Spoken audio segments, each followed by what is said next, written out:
kababayan, tiis na lang tayo ng tiis dito sa Canada. So I'm supposed to be back for gradual return to work today, December 22nd, 2025. Ngayon, kahapon,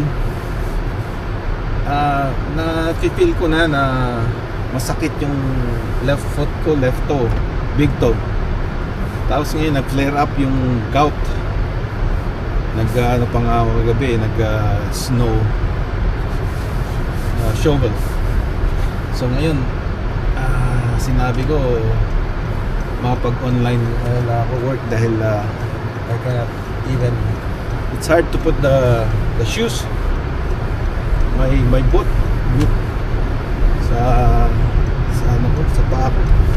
Tiis ko lang, tiis na pero tumawag ako sa doktor. Sabi niya, you can come in anytime daw. I have to see it to determine if it's a gout.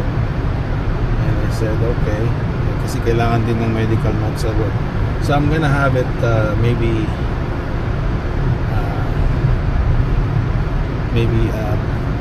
delay my next 2 weeks I'm gonna be off anyways, so I'm gonna delay it. So sabi ng doktor, gout is only takes a couple of days daw para gumaling. It's true that yeah, I had it since Saturday I think. So ngayon yung parang build up niyan. So I'm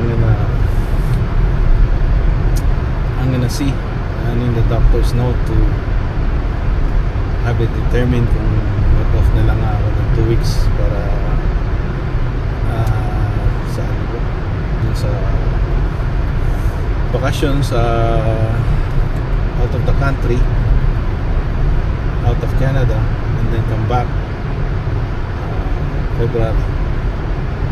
So we'll just do that. Saan ba ako dadaan? Mali ata yung dinadaanan ko. Parang kasi tal-tal minus 20 ang ano ngayon, December 22. Usually mga 1 week na ganyan, minus 20 feels like minus 30, 35, mga ganitong panahon. Tapos babalik na sa ano, plus agad nga plus 6 ang sa pagkatapos itong 1 week. So bago mag New Year's magpa-plus. So it's very di mo malaman yung weather kung constant siya o hindi. Parang tao lang din. Minsan nasa extreme happiness, minsan nasa extreme lungkot. So stock market ganun din. Depende sa mood ng mga tao. So gold and silver is it's a good investment. I was just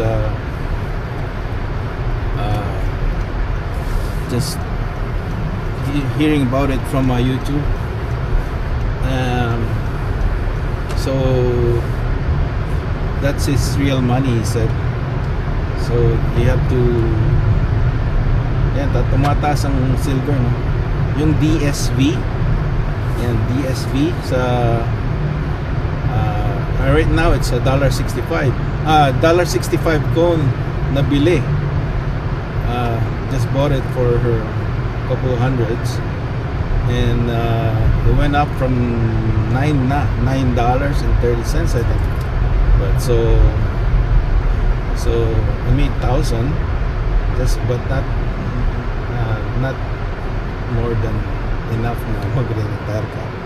But yeah, it's a good timing, DSV silver. Tapos yung World Simple may backup physical gold na rin sila, no? So I suggest you rather invest in those. Bitcoin is now it's really it's volatile, right? So right now I'm not touching my Bitcoin because it's going down. And then going up, but eventually it's still gonna go up. Kasi may Bitcoin din, mayroon din ano yan, limit. So, yan. I suggest when you, sa mga kabataan na bago pa lang sa workforce, I suggest na when you get your sweldo, you invest first, put it on your Wealthsimple, TFSA, RSP, and then second is your expenses na mga pagkain, bills, and then that's it. Basta you pay yourself first, kasi yun yung mga ano sa'yo, mga pagbili ng freedom mo. Ibig sabihin maka-retire ka ng early kung mag-invest ka ng early. So yun yung yung time is more important than money. Money you can make it anytime, right? That comes and goes, but yung time you cannot make it up, I mean. So that's what you should be doing. Invest dividend stocks, growth. Yung BCE bumababa, no, but they have higher dividends. That's the one thing sometimes I don't understand, is kung undervalued or overvalued ang stock daw. So yun, we'll have to see. Dito na tayo. Ewan ko bakit baliktad tong itong nasa camera ko. Baka baliktad din ng pag in-edit to. Hindi ba nag-ano to? Wala bang portrait? Okay. See? Dito tayo. Part ano ko.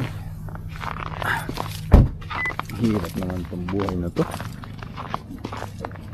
Lumpo ka na nga. Nikwento ko sa kay Esme na noong unang panahon, ang tawag nito, yung mga doktor ang pumupunta sa mga asyendero, ganyan, mga 1930s, 1920s, I guess. Nung tumaas na yung mga tao, dumami ng populasyon, yung doktor nang pinupuntahan. Yan. Yan o, minanalo ng 46 million sa Quenel. Wow, one ticket nanalo sa Quenel. Swerte naman ito. Wala kaya tayo manalo. Tataya nga ako para just in case pagka ng tadhana, hindi ka mananalo kung hindi ka tataya eh. Sabi nila mas chance mong matamaan ng thunder or lightning is more than winning a lottery, but I'll take that chance. Ayan o, so nagpunta tayo sa pharmacy. Yung dala-dala ko yung naproxen na sinulat ng doktor ko. Pero pagdating ko ron, sabi niya is ano lang pala, over the counter. Sabi ko, ba't sinulat pa niya? Hindi siguro alam. So yun, bumili lang ako ng Equate, yung meron daw mga Alib na yan, Advil, pero parehas lang naman yun. Equate is just a brand name ng Walmart. Tapos tumawag din ako sa isa pang pharmacy dito sa superstore. Sabi nila is over the counter na, pero hindi nila alam kung magkano, kasi yung kausap ko nasa pharmacy, hindi daw niya maiwanan yung post niya para kunin yung price ng naproxen nila. Baka sila meron ding PC, President's Choice o Superstore, kung meron silang sariling brand. Meron, di ba? PC? Yeah, meron PC. Pero ewan ko lang yung mga PC President's Choice. Parang Kung no merong name. pharmacy sila na Di ba no name? no name. Oo, yan, no name brand. Pero ewan ko lang kung like yung sa Walmart is equate sa pharmacy ng PC President's Choice no name, kung meron gumagawa sila ng brand na yon sa tablet form or sa pharmacy, right? So hindi natin alam. Okay, Google na lang. Yung claim kapag binenta mo, imbis na 2 years mo, panibagong claim na naman siguro, parang ganun. Insurance by ano talaga sila, may mga rules na ano. Ang rules nila, pagka magbayad ka, andyan, ang bilis. Tapos pagka kailangan mo na sila, puro delay. Yun ang rules ng insurance dito. Dati imbestigahan, delay lahat ng bayad. Di pa ako nabayaran pala sa ano ko, short term disability. Sana daw end of the maiba na naman daw, kasi naiba na naman yung schedule.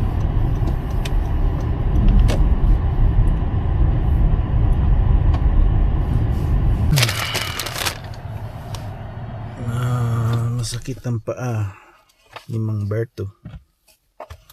Kailangan pahingayin, itaas, elevate. Ayan, minus 19 ngayon. Pinalabas ko lang. Dandong kami sa unang padulasan. Paggabi na eh. Kaya madulas. Papadulas lang siya.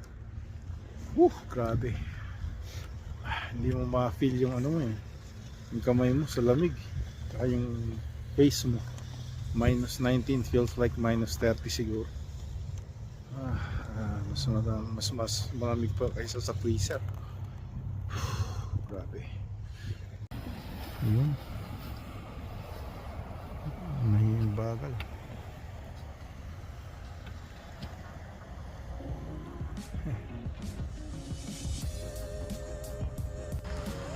Buhay Canada. Papadulas. Minus 20 feels like minus 30. Grabe. Sunday night. Ayan, naging blue na oh. Ayan. Ano lang siguro na frozen lang sa dahil sa minus 30 weather. Hindi ko alam eh. Normal na siya ngayon. So, ayan. Like and subscribe and share. Salamat po.